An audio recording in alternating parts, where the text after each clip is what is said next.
कक्षा 10 सामाजिक अध्ययन एकाइ 5 निर्वाचनमा नागरिकले खेल्नुपर्ने भूमिका। निर्वाचनको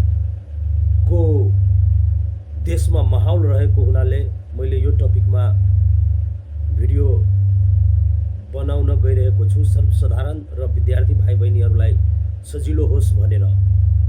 अब निर्वाचन भनेको के हो त?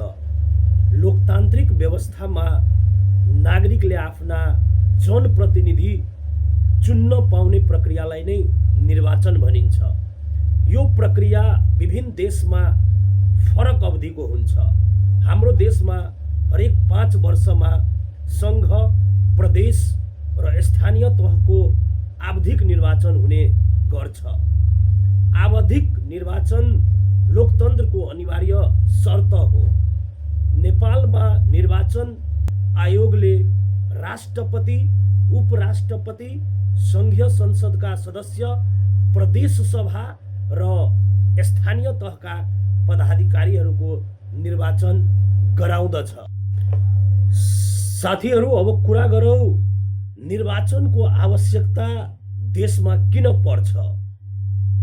यस सम्बन्धमा पनि हामी कुरा गरौँ त हामीले बुझ्नु पर्दछ, लोकतन्त्रमा जनता सार्वभौम हुन्छ, शक्ति सम्पन्न हुन्छ।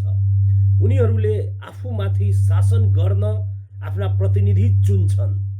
यसका लागि जनताले योग्य, सक्षम, आफ्नो भावना बुझ्ने नेतृत्व चयन गर्नु पर्दछ। निर्वाचनले असल, सक्षम, जन उत्तरदायी जनप्रतिनिधि छान्ने अवसर प्रदान गर्दछ। यति मात्रै होइन, हामीले निर्वाचनमा नागरिकले खेल्नुपर्ने भूमिका सम्बन्धमा कुरा गर्नुपर्दा प्रत्येक नागरिकले आफ्नो मतदाता नामावलीमा नाम समावेश समयमै गराउनु पर्दछ। मतदाता नामावली र फोटो सहितको मतदाता परिचय पत्र निर्वाचनको लागि धेरै महत्त्वपूर्ण सामग्री मानिन्छ। प्रक्रियागत कुरा अब हामी गरौँ। निर्वाचन प्रयोजनका लागि मतदाता नामावली अद्यावधिक गर्ने जिम्मेवारी निर्वाचन आयोगको हो। यसका लागि हरेक जिल्लामा निर्वाचन कार्यालय रहन्छ।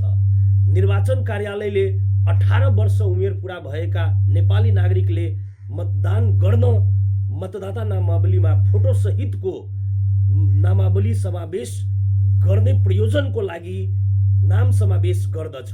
मतदाता नामावलीमा नाम समावेश भएका मतदातालाई फोटो सहितको मतदाता परिचय पत्र प्रदान गरिन्छ। मतदाता परिचय पत्रमा फोटो सहितको मतदाताको नाम, ठेगाना र परिचय पत्र नम्बर उल्लेख गरिएको हुन्छ।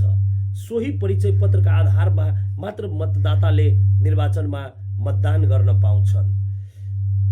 अर्को महत्त्वपूर्ण कुरा के छ भने, मतदान गर्न पाउने मतदातालाई मताधिकारको सुनिश्चितताका लागि मतदान स्थलको व्यवस्था गरिएको हुन्छ।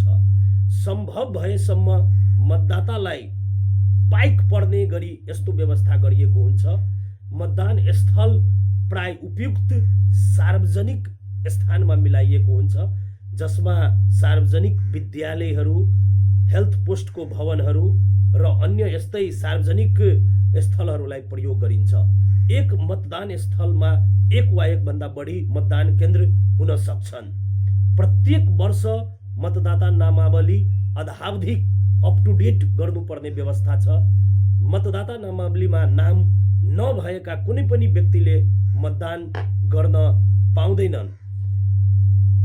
अर्को महत्त्वपूर्ण कुरा के छ भने, मतदान केन्द्रमा मतदान सम्पन्न गराउने प्रमुख दायित्व मतदान अधिकृतको हुन्छ।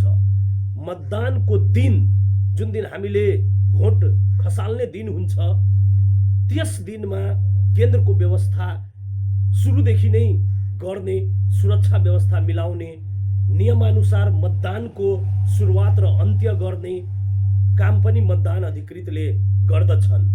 मतदान प्रक्रियासँग सम्बन्धित उजुरी र गुनासो सुनी सोको कारबाही गर्ने, मतपेटिका सम्बन्धित ठाउँमा बुझाउने दायित्व समेत मतदान अधिकृतको हुन्छ।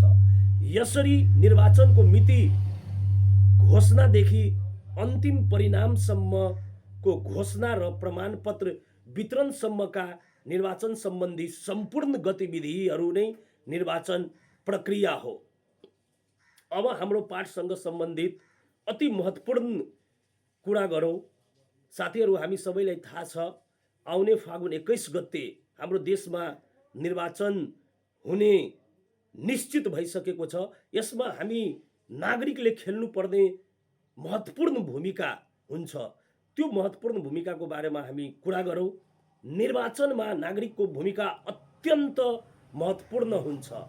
मतदाता नामावलीमा नाम समावेश गर्ने, नाम सच्याउने र हटाउने, आर्थिक प्रलोभनमा नपरी आफूले चाहेको उम्मेदवारलाई मत हाल्ने काममा नागरिकले सघाउनु पर्छ।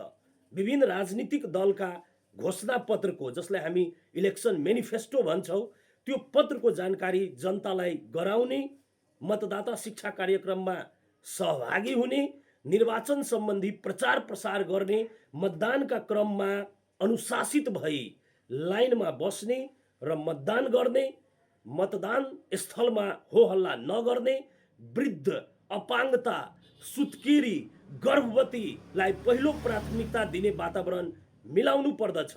फर्जी मतदान कार्यलाई निरुत्साहित गर्ने, गाउँ घरमा निर्वाचन प्रक्रिया सम्बन्धी छलफल, प्रचार प्रसार लगायत जागरणमूलक कार्यक्रममा सक्रिय सहभागिता जनाउने भूमिका पनि नागरिकले निर्वाह गर्नुपर्दछ। धन्यवाद। Let's meet in the next video.